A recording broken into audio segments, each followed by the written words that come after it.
Hello, dear Starshines. Christina here with Rise of the Multi-Dimensional Human and Lightbody Academy. Welcome to today's Lunchtime Chats. For those of you who are new, my name is Christina and I am the Acceleration Expert. And we are here to talk about topics and issues that are unique to us, new paradigm way showers, visionaries, star seeds, those of us who have perceptions and abilities that perhaps the average human does not embrace or allow themselves to have. So because of that, we have issues, we have perspectives that are very unique to us. And I am here to share the liberated perspective on these daily challenges. So welcome, welcome, welcome. If you want to participate in how we cultivate the topics of these chats, you can go to our Rise of the Multidimensional Human Facebook group or our Multidimensional Human group on Telegram. And for those of you who don't really want to join in social media, believe me, I completely understand why. The other way to access this live stream or recording is to visit our YouTube channel, Lightbody Academy. So the topics that we have going on, well, there's a few here, and actually I put one in myself that I would really like to talk about with you guys. And today's chat's going to be a little bit different than in the past. As you can see, I don't have my whiteboard and no markers in hand, so I will not be drawing out the activations this time. Right now, I am in at a healing center, a raw food healing center, and well, I'm not going to disclose the location, but I wasn't able to bring my whiteboard along with me. So you guys are stuck with just me talking about these topics and issues. Welcome, welcome, welcome, everybody. Welcome to the stream. Go ahead, say hello. Let me know you're there. Hello, dear Facebook user. Oh, so if you are on Facebook and you want me to be able to see your name so I can do a shout out to you, on this live stream, above the stream is a description, and if you click on the See More button and give StreamYard permission, I'll be able to see your name, and then that way I'll be able to give you a shout out. Hello, dear Sister Nancy. Hello, hello. So happy to be here. Thank you, dear Facebook user. Me too. It's a blessing to be alive, breathing fresh air in this tropical paradise, or wherever it is you are, where you can breathe fresh air and enjoy the outdoors. All right, we have some topics. Oh, I want to thank everybody for contributing to the topics this week. There were several things that were in here, and then I put in my own topic that I wanted to talk about with you guys, because it's becoming more and more of an issue as we get deeper into this, into the shenanigans going on.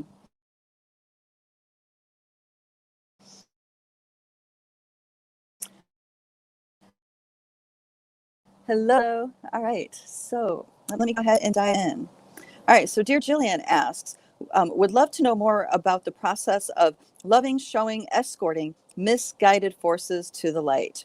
Now, when I read this question, I got the sense of like when you run into energies or entities or beings that are misguided or disincarnated or something like that.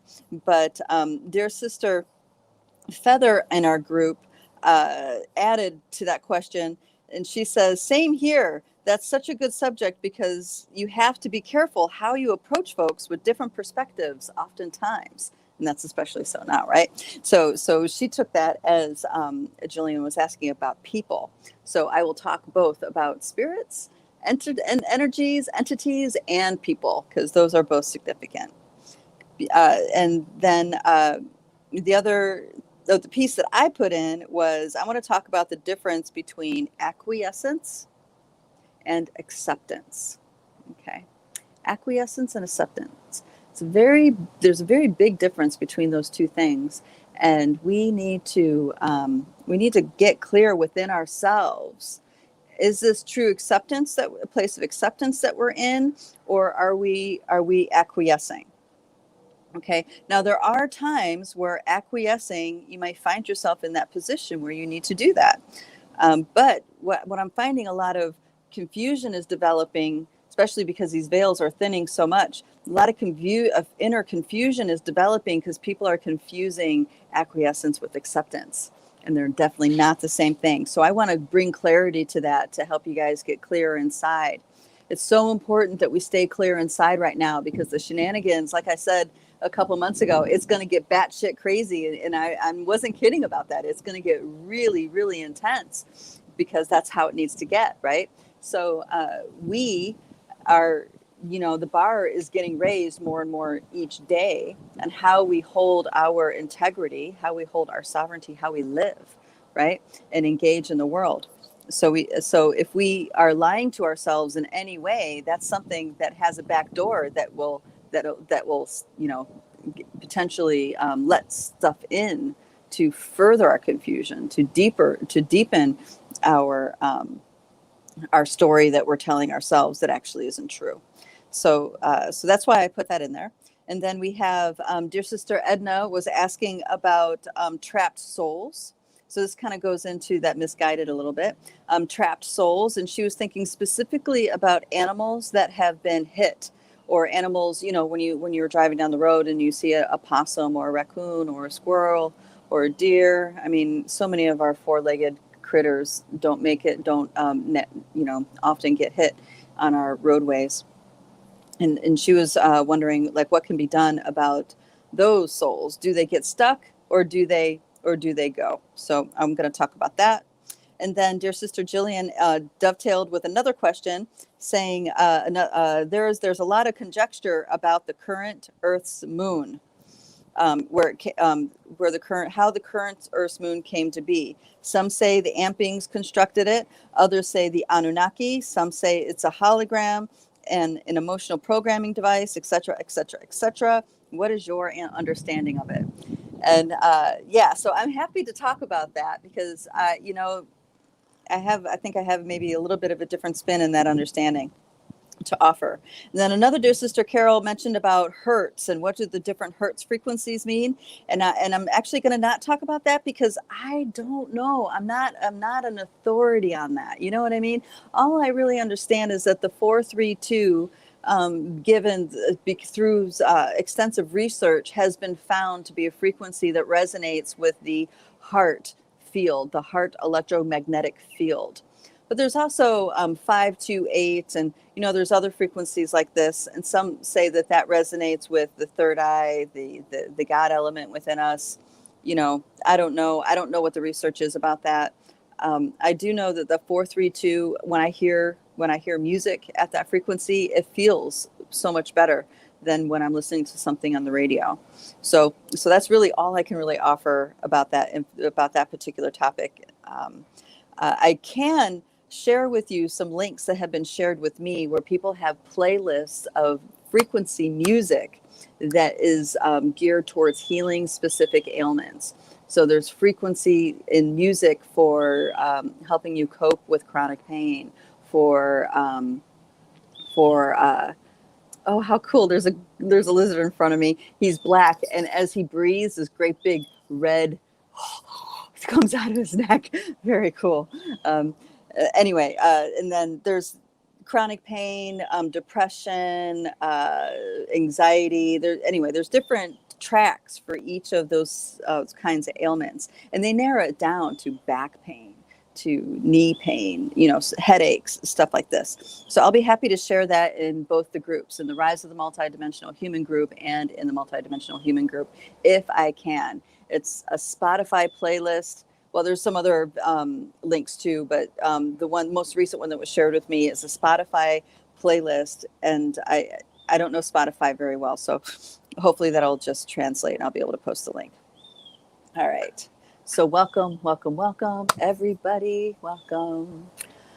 Hello, dear Carol. Hello, Beverly. Oh, thank you for the birthday wishes, darling. Hello, Gary. Good to see you. Hi, Joanne. Okay, Edna says that I'm cutting out here, but can get most of it. Okay, so guys, let me know if I'm cutting out. I can get closer to the Wi-Fi router. Just let me know if the sound is bad or the visual is really choppy. On this end, it all looks good. So definitely, please let me know. So as you guys can see, I'm not with my whiteboard, so no drawing out the dimensions this time, but we do have some good things to talk about. I think that we are at this place now as a community. We can hold the space of a sympathetic resonance of that multidimensional awareness enough for newcomers to come in and be able to get activated into being in a way where they are open to different ways of thinking about things or different ways of perceiving things that they truly believe are a certain way, which is why I do those activations, really. So by the time I'm done doing that, you are more able to change your perspective or be open to a perspective that's very different than what you know or used to, or have heard before. All right. Yeah, guys, let me know if the reception's coming in. So let's start with entities. Let's start with escorting misguiding forces. Okay, so I'll first deal with that as entities, and then I'm going to talk about people. And so there's lots of entities. There's lots of ways entities can come about. Some of them are energies like a hungry ghost. Thank you. All right, so I have a feedback saying it's good. It's good. So thank you for that. There's the version of hungry ghosts, but then you also have disincarnated dead people, right? Family members. Oftentimes is usually the kind of entity attachments have happened. But then you also have these other beings that are not in physical form, but they do wander our realm. And because we're trained to develop holes in our energy to give ourselves away. We're actually trained to be a disempowered, subservient being, okay? That those other beings can easily step in and take refuge or maybe plug in somehow to our energy. There's those kinds of forces too. Now, those aren't necessarily good, bad, right, or wrong. They're just doing what they do, right? We will experience it as negative because maybe they're sucking on our energy or they're helping us hold a lot of anger and resentment or what have you.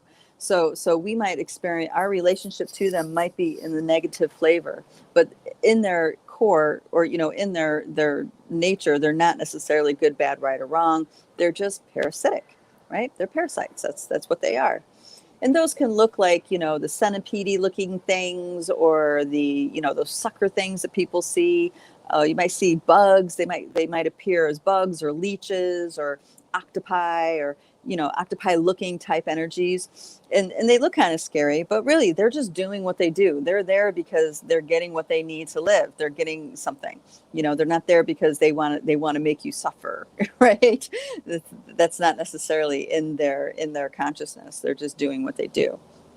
But then you also have forces that are purposely misguided.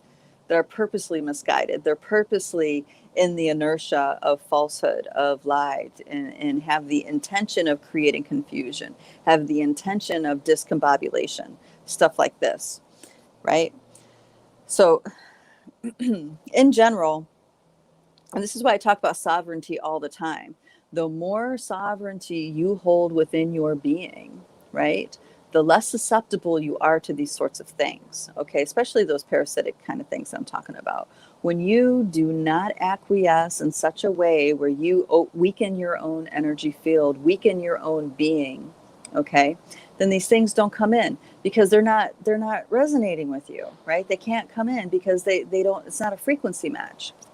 The kinds of things that can come in, no matter how great of a shield you might have, are entities that are sentient beings that have an energy similar to what you carry. Okay, so say you're angry a lot.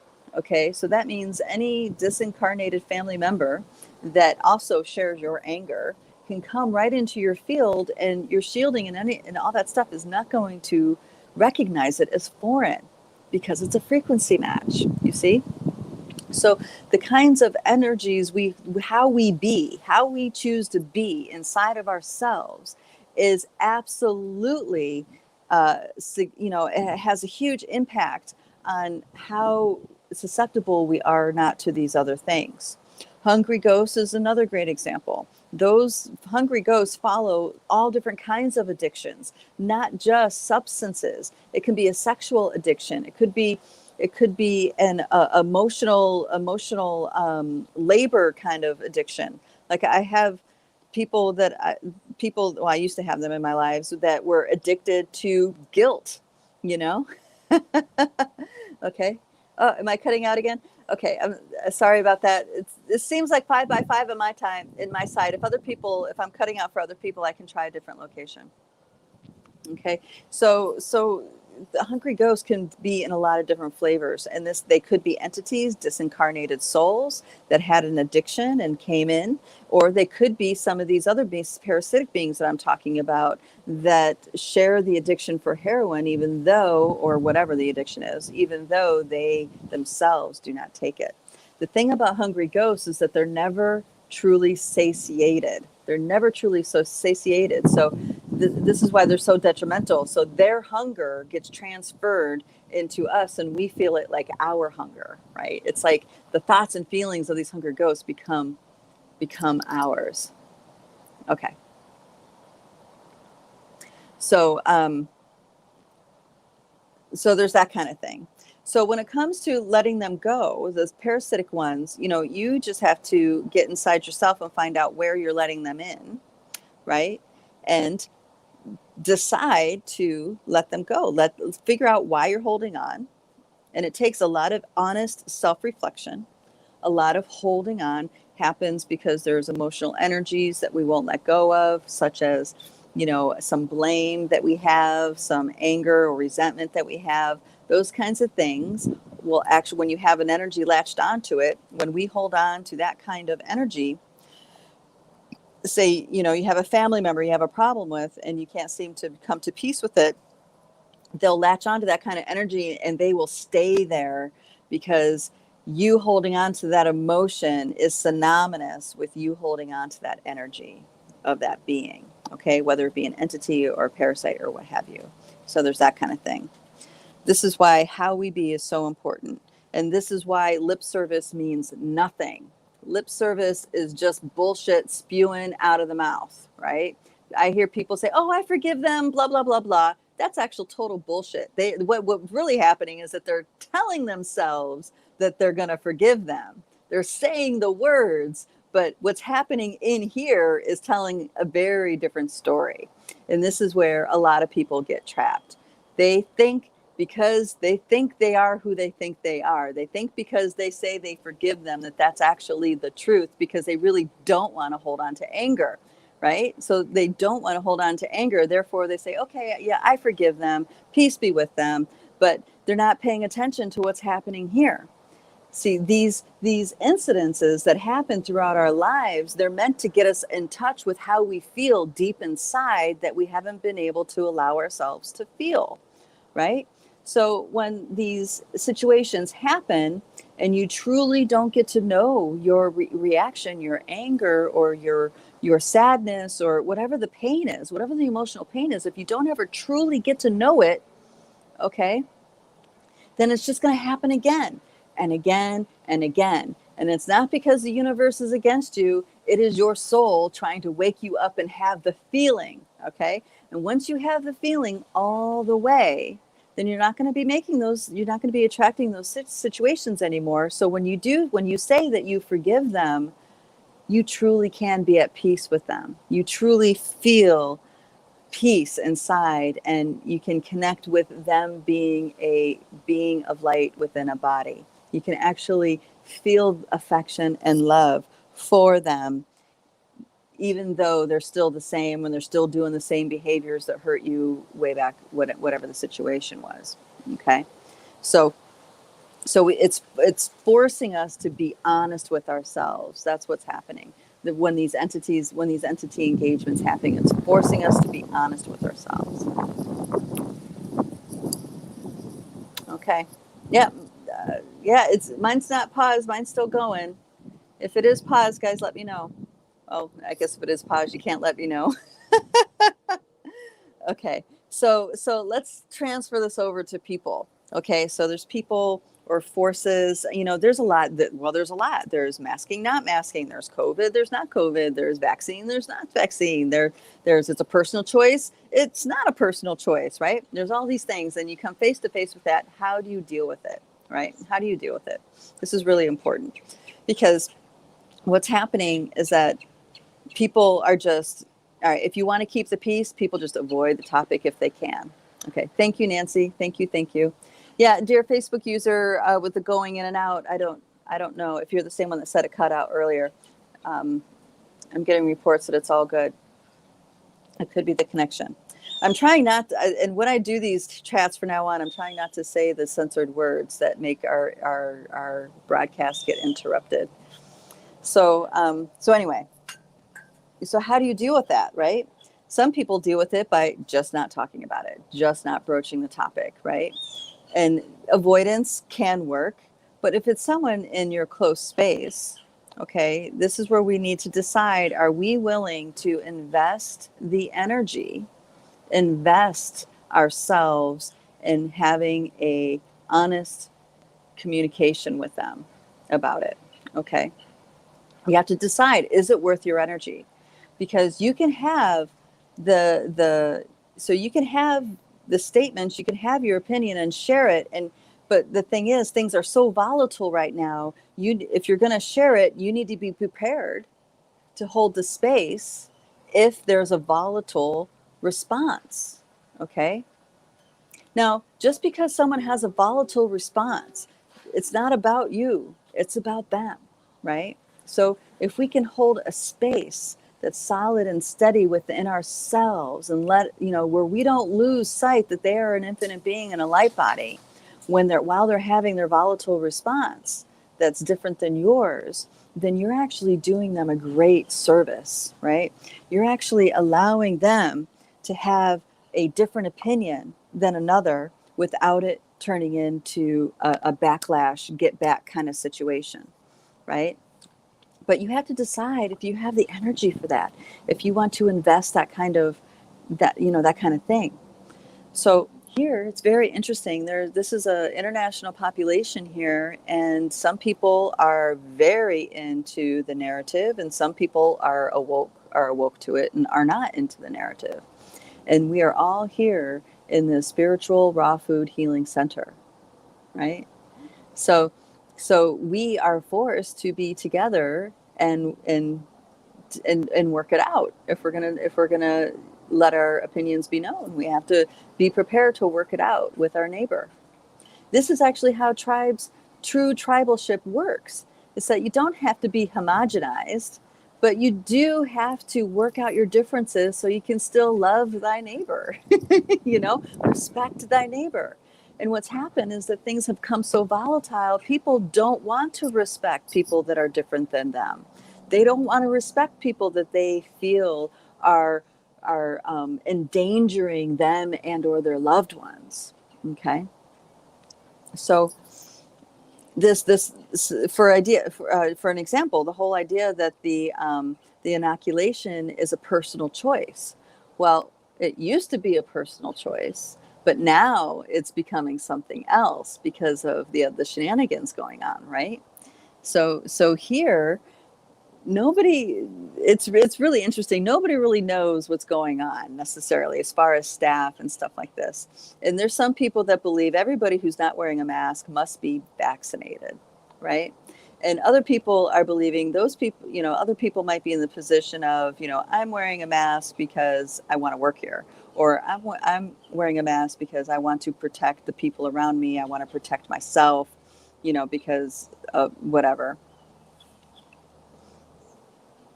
There's also people here that are awoke to the narrative, and there's the establishment where they're dancing a very fine line. They're all they're requiring, because this is an environment for healing, and masking is very, very detrimental to your well-being. It's primarily because the vagus nerve gets cut off and you can't connect with things. With your nervous system. And this is how a lot of us work. is, especially empaths, we connect into our environment with our nervous system. So we can know it's safe. So we know it's okay. That's why we can tell the toxic person as soon as they walk into the room. They don't even say anything. It's because we're feeling it with our nervous system or our lymphatic system, either way, right? So there's this there's a deep commitment for the healing environment here, and so therefore they're not mandated. But you do have to take a regular test, and that's their way of dancing the line, right? But there's other people that come from other countries that have a very different idea of what's going on here, right? So I'm finding it interesting that the people who are most comfortable, like the people who are most comfortable with me, and you know, I don't really kick the shit here. It's like, you know, I say hi to everybody, and I, you know, we'll have polite conversation, get to know people. That's, you know, that's totally fine. I'm here for my purpose, and you know, I'm not here to, you know, try to pick at things. But I'm noticing that the people who are really comfortable hanging around me are of the same mindset. It gets flushed out over time in conversation, right? And the people who want to stay away are of, you know, like the degree of how far they stay away is like the degree of opposition, their polarity of their mindset. You see what I mean? So there's some people, it's like, yeah, don't even nod and say hi to me. No, I'm not feeling that, but that's like the vibe they put off because, you know, because of how the energy is. So what I'm saying here is subconsciously we can pick up on each other and where we're at. And you have to decide. You can tell subconsciously when someone is in a very contrast place from you, because you'll feel it when you approach them, right? You'll feel anxiety. You'll feel tongue-tied. You'll feel apprehensive, right? And that's because there's something in their being that is an opposition, a strong opposition to something in your being. Okay. Humans are waking up to this reality. You don't have to have a conversation to know where someone's at anymore. Right.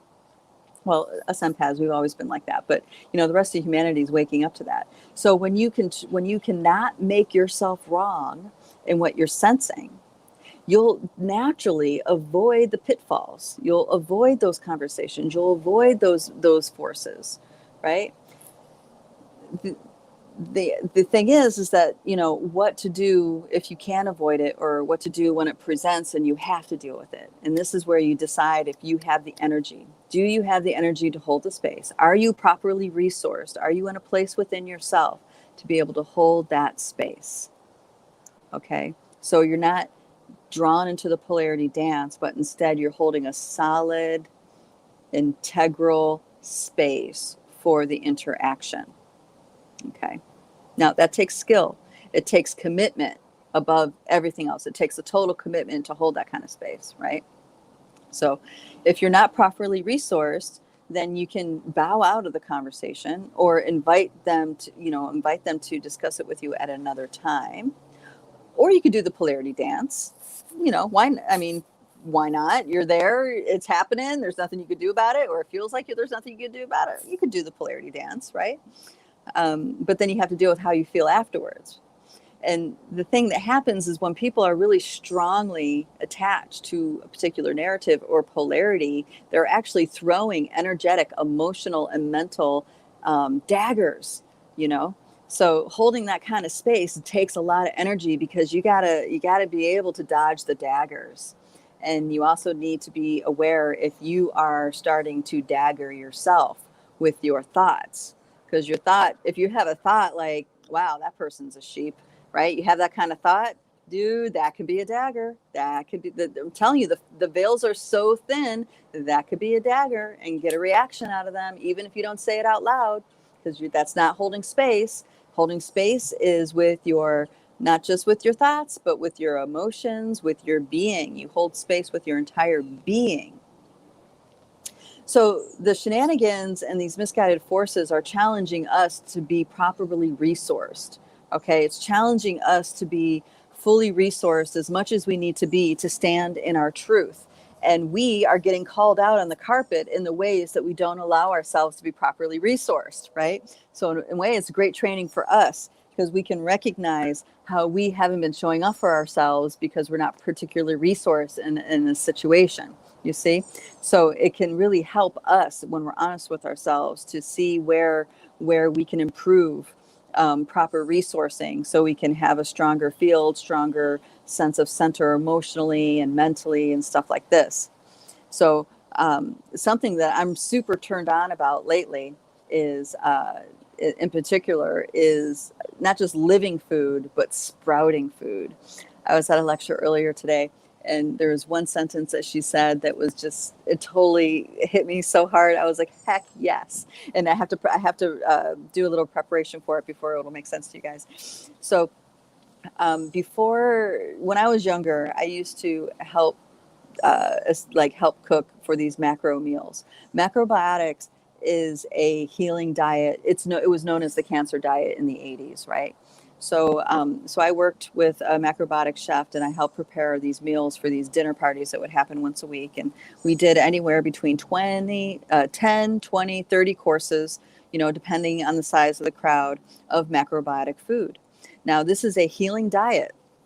And Bob Carr, who is brilliant chef, brilliant teacher, he would teach as you are learning to these recipes, because these recipes aren't just cooking. You're actually weaving intent. You're weaving energy. He made me aware of how we're weaving energy into our food, and how we cut it, how we cook it, how it's, everything about it has a energetic impact in the body. For example, lotus root. Did you know lotus root is edible? So you can actually, it's like a tube that's like this long and maybe this fat, right? It looks kind of dark and dirty, right? Because it comes out of a swamp, and then you wash it up real good, and then you slice it.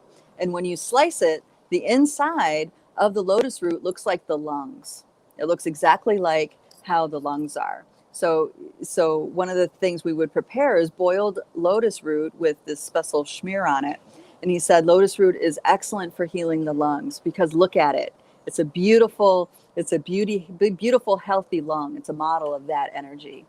And so there was other things like kidney beans, or really specific kinds of beans, stuff like this. Black beans were best for the kidneys. But anyway, there was all these different metaphors within the food that would help you associate what it did for the body when you ate it. Because quite literally, what you eat, you are what you eat, right? So with that mindset prefaced, she says, she's talking about raw foods, and she's saying sprouting is the easiest thing to do. You don't need light. You don't need light to sprout things, and you can sprout anything. You can sprout pumpkin seeds, sunflower seeds, legumes. It's unlimited. Anything that has a seed, pretty much you can sprout it. And she's like, and you don't need to worry about the light. Just put it in your fridge and forget about it for a few days. And she says, you don't need the light because the light is within it. The light is within this food. You see what I'm saying? The light is within the sprouts. They don't need external light. They get it from within. Mind blown, right? I'm thinking, oh my gosh, talk about sympathetic resonance with your food. Can you imagine if most of your diet was from something that had its own light, that grew from its own light within? Yeah, special. Yeah, that was a very special moment for me. Anyway, so let me keep going. All right, so let me touch on acquiescence. Oh, okay.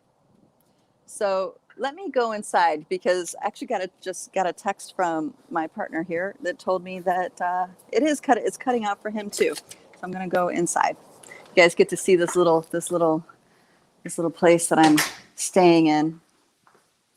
Here, I'll come over here. Hopefully the light is good. Okay. Oh yeah, the light still works here. Okay, nice. All right. So getting back to. Oh, I didn't talk about crossing over those entities and stuff. It's really easy to cross over an entity that wants to go home. All you do is focus on the light of home that your soul knows. Okay, you focus on the light of home, and you give a blessing, you give a prayer for that being. safe passage to the light of home. Now, if you're already a healer and you have guides and an entourage and all that, you can simply just open the doorway and show them the light, and the light that is where, that is the true light for them to go home.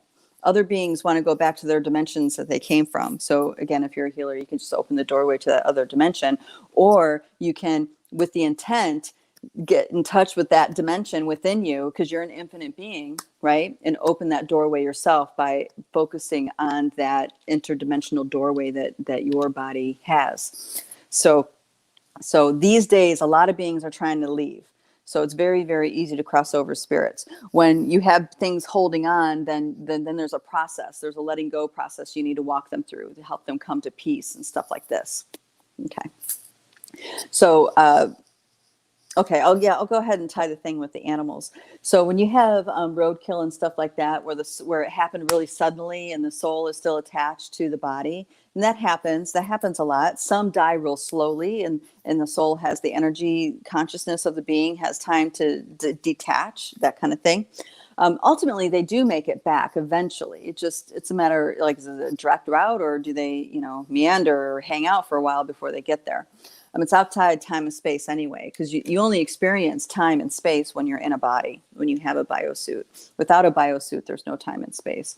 So you can simply just ask your being, your higher self, your inner self, your big ass self, whatever that language is that you have, to open the doorway and bring this being home. Or you can call on the possum deva to come collect her child, or the dog deva, or the kitty cat deva, right? These devas are very sensitive to us, so we can just call on that within our intent, and to bring their beloved home, and they will. Now, where a lot of people feel like, so what happens is that when you do something like that, there usually is a feedback loop, but a lot of people will rationalize that feedback loop.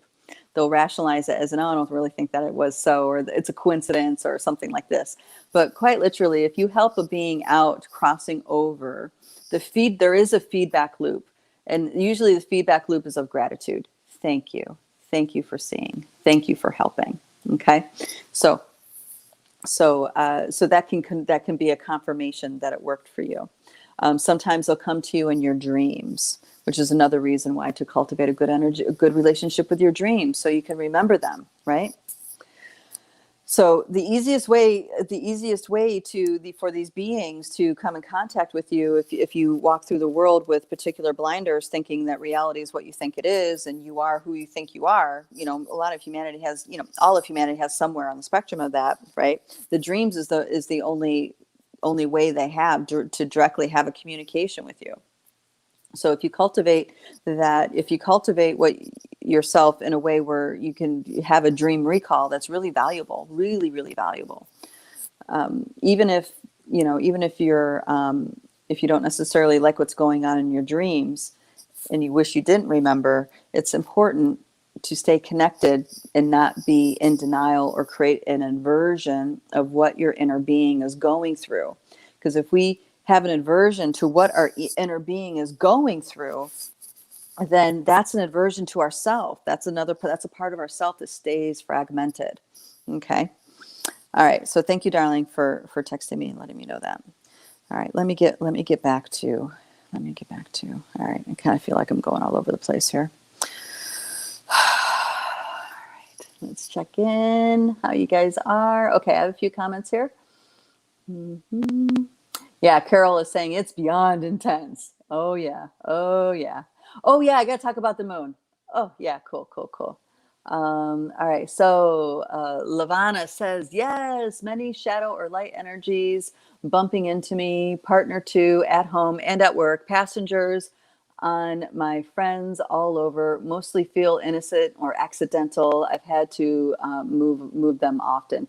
Yeah. So right now it's like overtime. Right? It's totally overtime. It's because everything, like I said, things are going batshit crazy, not just in the human realm, but in these other realms as well that we share this existence with. Okay.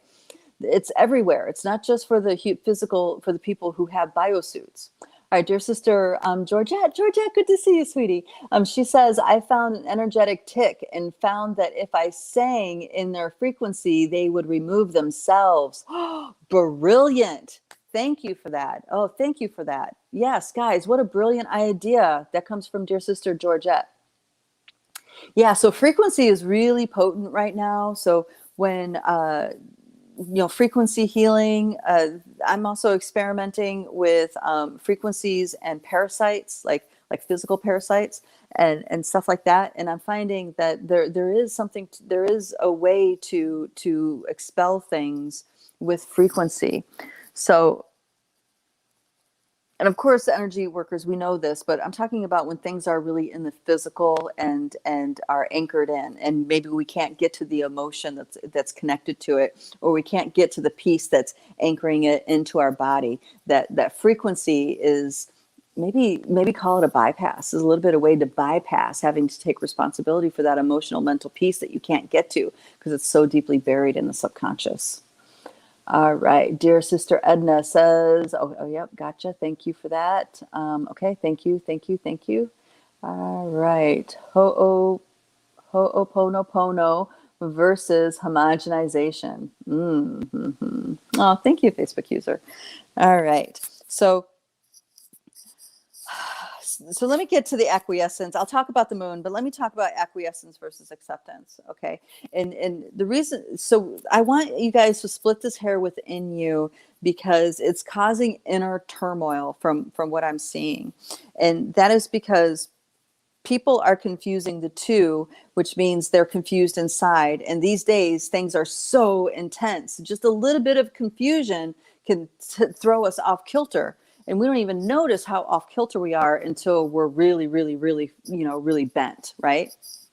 So this little subtlety is important for us. I brought up the official definition, according to the internet. Well, no, this is according to the Merriam-Webster dictionary. It says acquiescence, passive acceptance or submission, the act of acquiescing or the state of being acquiescent. All right. So the difference between acceptance and acquiescence. Sometimes acquiescence is the way to go. It's the path of least resistance. Okay.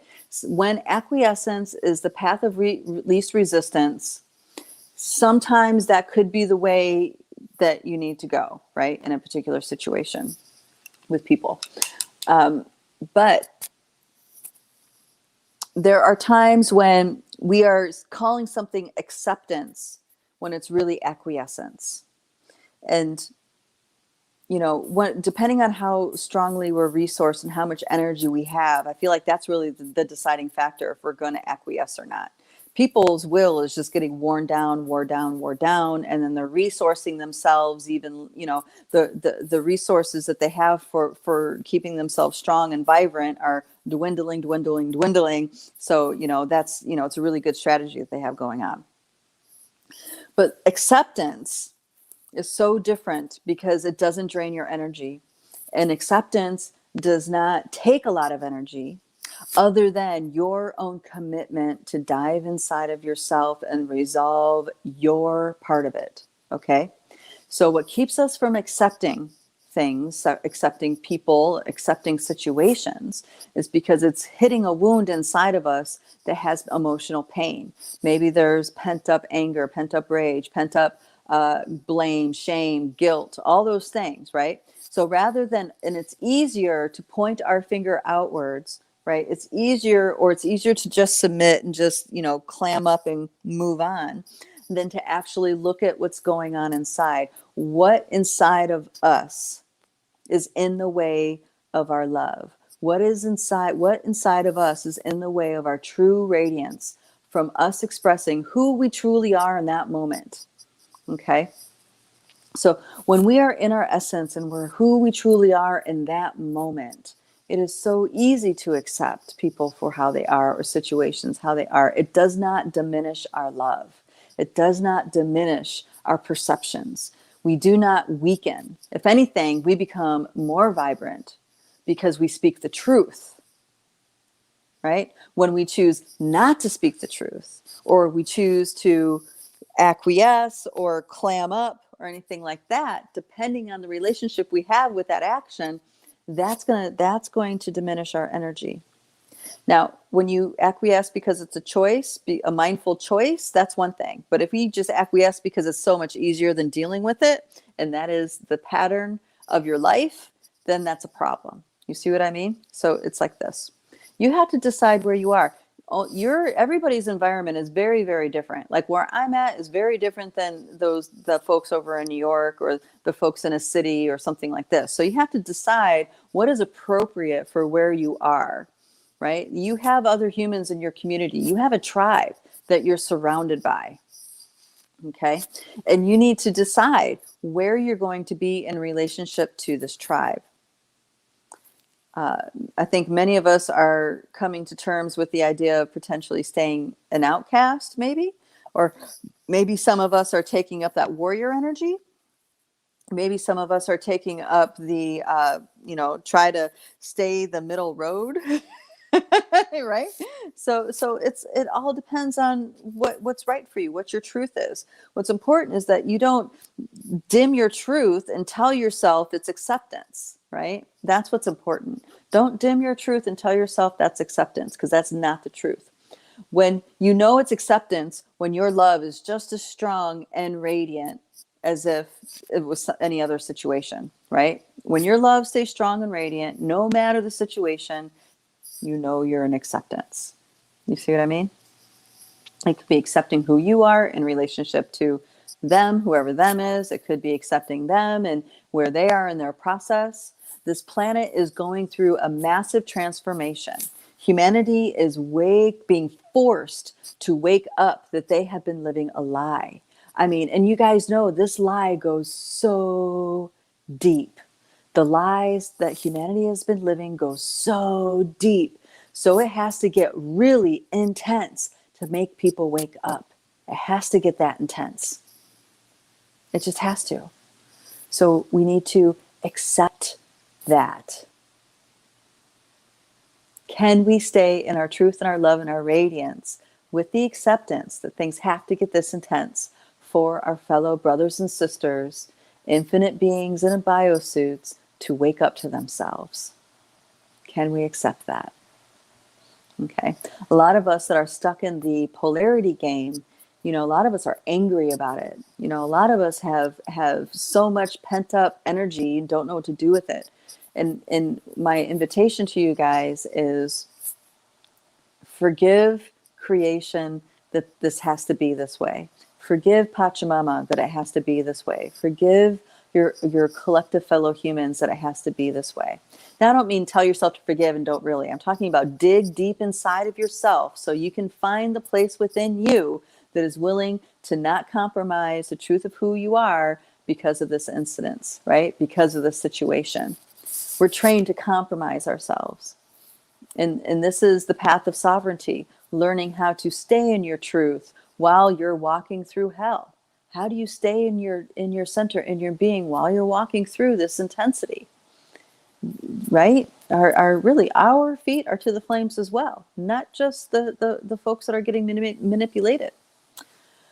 All right, dear sister. Okay, this is Facebook users. Yes, it's very different in NYC. It's off the rails. I'm having warrior energy. Phew.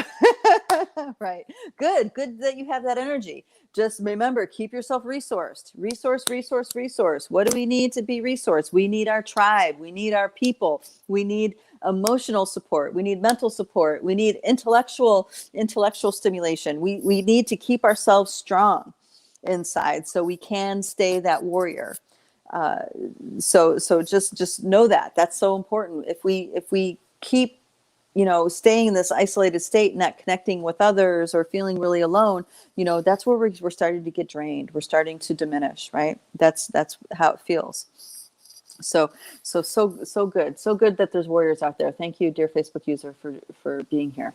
All right, Joanne says, I'm realizing that I need to work on my anger at seemingly audacity, arrogance, and disrespect of the fact checkers, even though I know they are just a fabrication. Whew. Yeah, yeah. That's these are intense times. This is you're here because you're a master. That's the other thing I want to tell you guys. Each and every one of you, you are an infinite being in a biosuit. You are a master. Okay? And these times are forcing you to get past your bullshit and step into your mastery. Right? It's forcing you to step into your mastery. And I know you guys can do it because we're here. We're here together, right? We're a tribe. We're here to support each other. As long as you're resourced, then you're going to be able to, you're going to have the gusto, you're going to have the steam to keep going and keep burning through these delusions we've been buying into. All right, dear Sister Carol says, lots of anger and frustration this week. Thank you for the explanation. It has to be this way to get to the good. Yeah. Yeah. Well, yeah. So one last thing, and then I'll get on to the moon thing. This is a really important thing to talk about. Oh my gosh, time flies. So, last thing about that. Humanity is distracted. Okay. They are distracted with work, stress. They have a gazillion things to distract themselves. Video games, drugs, all this stuff. There's zillion stuff to be distracted. And that's part of why it has to get this bad. It's because they are so distracted. We have to crush we have to crush past their denial, crush past their willingness to stay in their bubble. We have to actually crush that bubble. And I say we because we are on this journey with them. Us who speak the truth, who stand in our sovereignty, it's uncomfortable. It takes a lot of energy sometimes, but it planted a seed. It's somewhere within them. You see what I mean? It's landing somewhere. And this is so important, because if we just stay quiet and don't speak out and stand up, if we don't become the warriors when we need to, then we're colluding with their ability to be in denial. We're colluding with the ability to stay like this. Okay. Now, guys might find it surprising, but there are people in this group that really believe vaccine.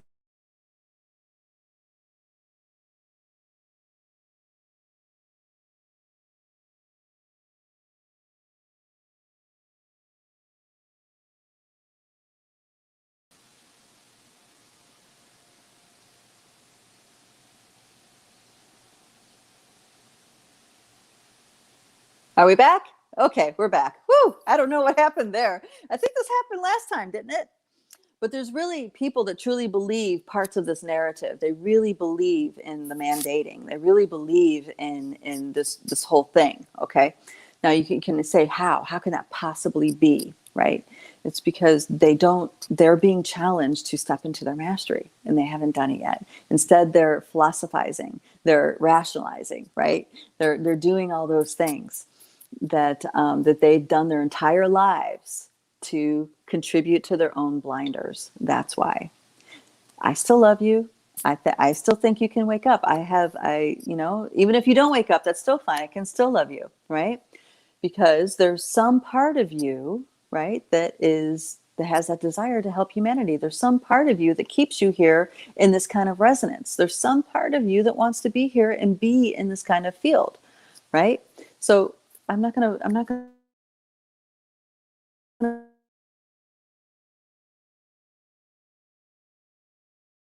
push to. All right, so dear Facebook user Polly says, I don't know what I would do without you and this group. Oh, thank you, dear sister Polly. Thank you. And then Joanne says, I am loving our tribe. Such a saving grace to have found this space. Yeah, thank you, Joanne. Thank you so much for that. I think we can all echo that same sentiment. Absolutely. All right, let me get to the moon. I know at the very end, I get to the moon. All right, so here's how. All right, so I've heard many stories about what's going on with the moon, and many of them very wise sources, and the version that I have is what resonates with me. So I don't want to say this is a hardcore fact.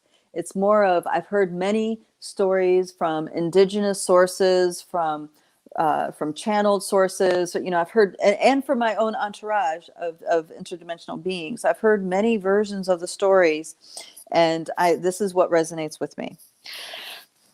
So our current moon is not the first moon that's been here. There have been 3 other moons at least before this, okay? And this current moon was brought to this solar ring from the Pleiades, from a being that plays a goddess. And it was built, and it's hollow. It's actually not a natural formation. It's actually a ship, and it's hollow. And I've had experiences, regression experiences and whatnot, of being in the moon. So that really helped me understand why I resonate with it being a ship and it being hollow. There's an entire spectrum of beings that occupy the different layers and dimensions of the moon.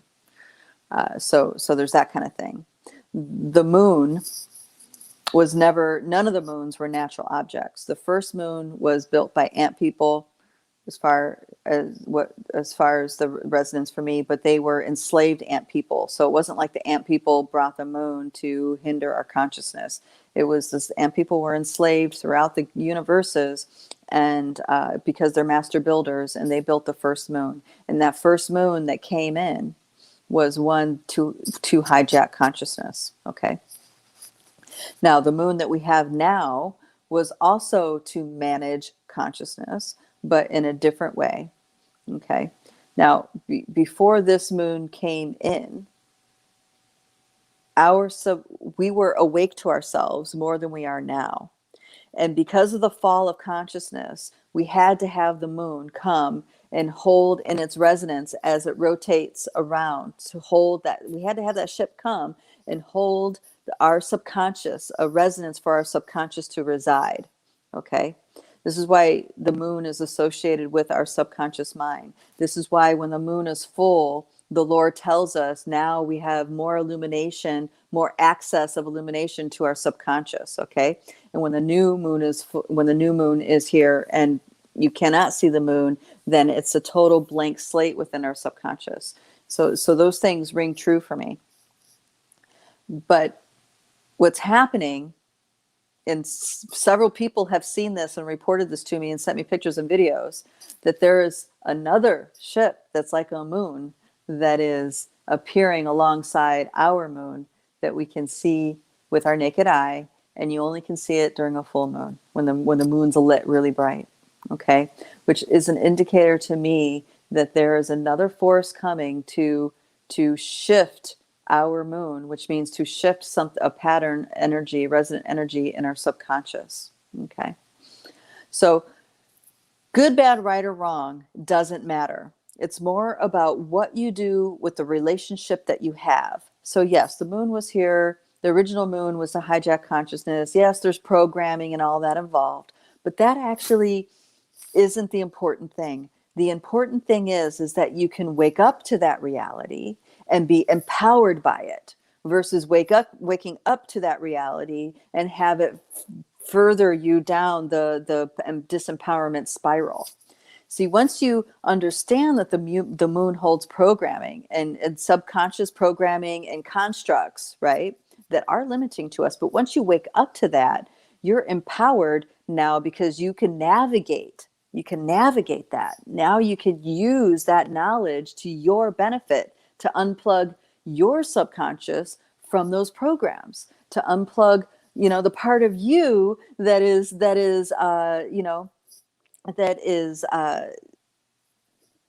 so what's the words? Not dependent. Well, there's a word where you are living within that matrix. Once you wake up that you are living within this matrix of subconscious programming, you can do something about it, right? You can totally do something about it.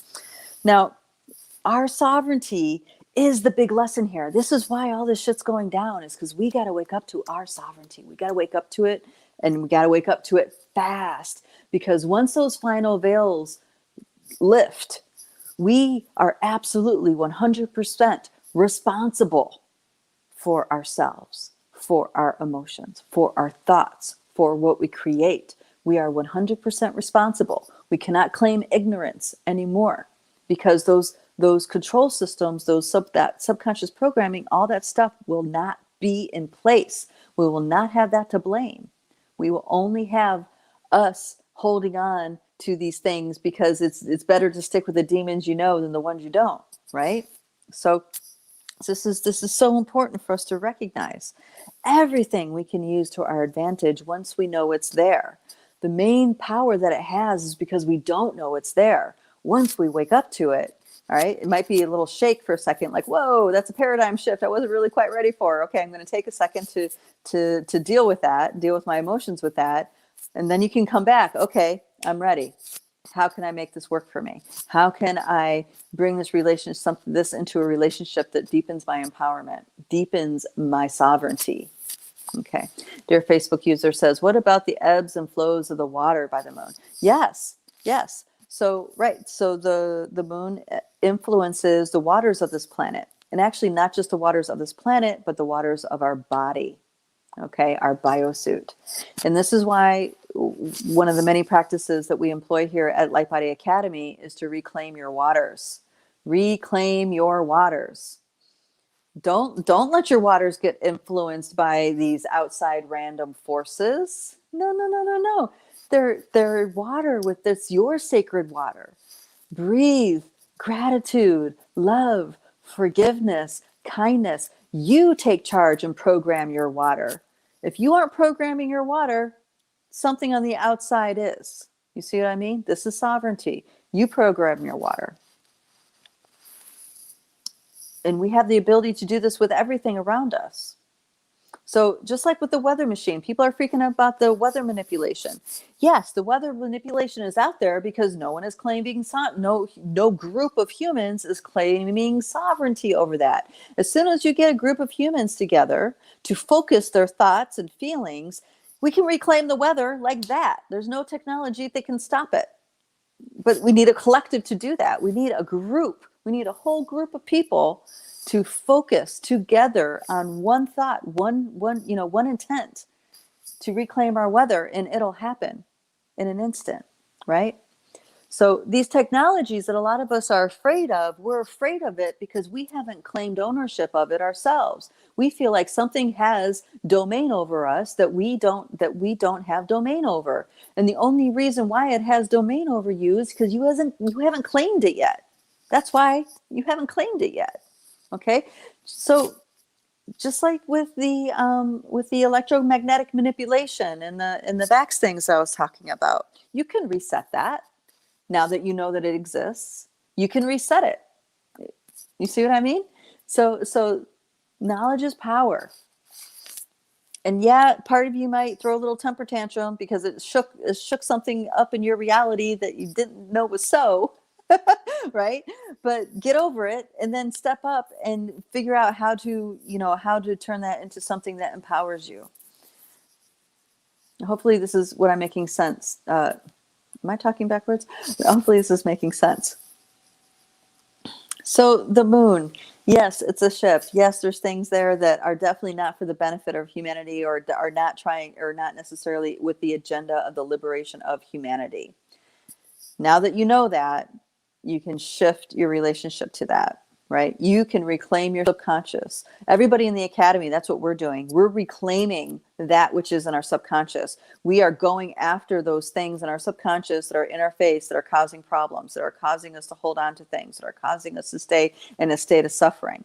We unwind that. We unwind it. We feel better. That part of our subconscious is no longer hidden. We reclaim it, right? And now we have a different choice. Now we have a different relationship to the things that present. Okay. Thank you, Facebook user. Thank you. Appreciate that. All righty.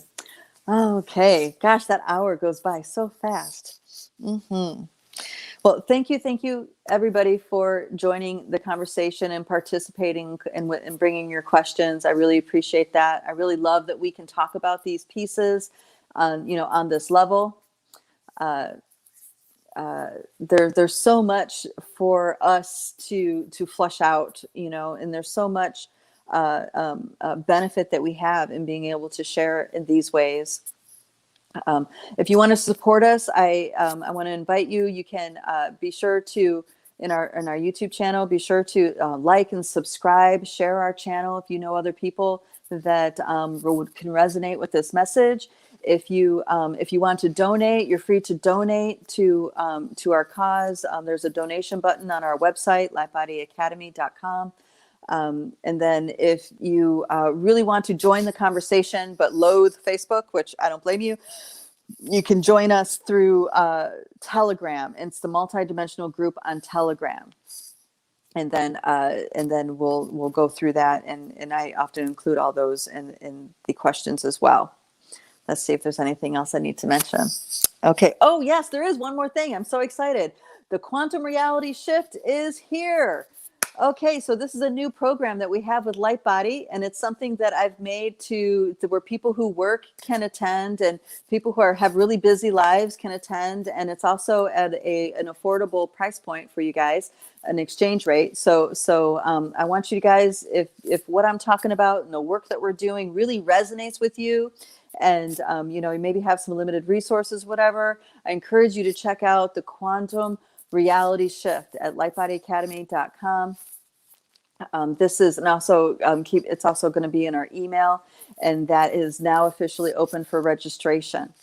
And let's see, yeah, this is going to be super cool. So I'm going to be walking everybody through. We'll be doing together in a group ancestral clearing, the forgiveness practice, the alchemy of forgiveness, and being able to work that process to actually get into the Akasha and start unwinding things within the Akasha for yourself.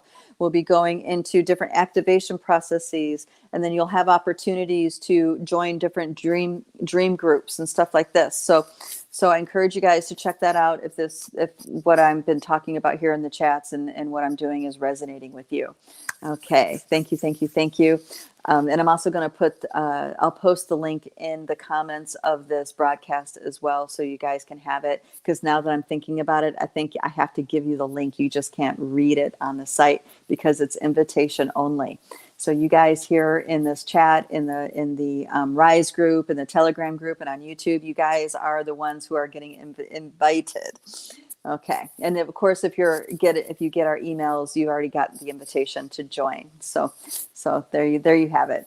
Thank you guys. I love you so much. I really look forward to what you bring forward for next week. Thank you. I'll see you next time.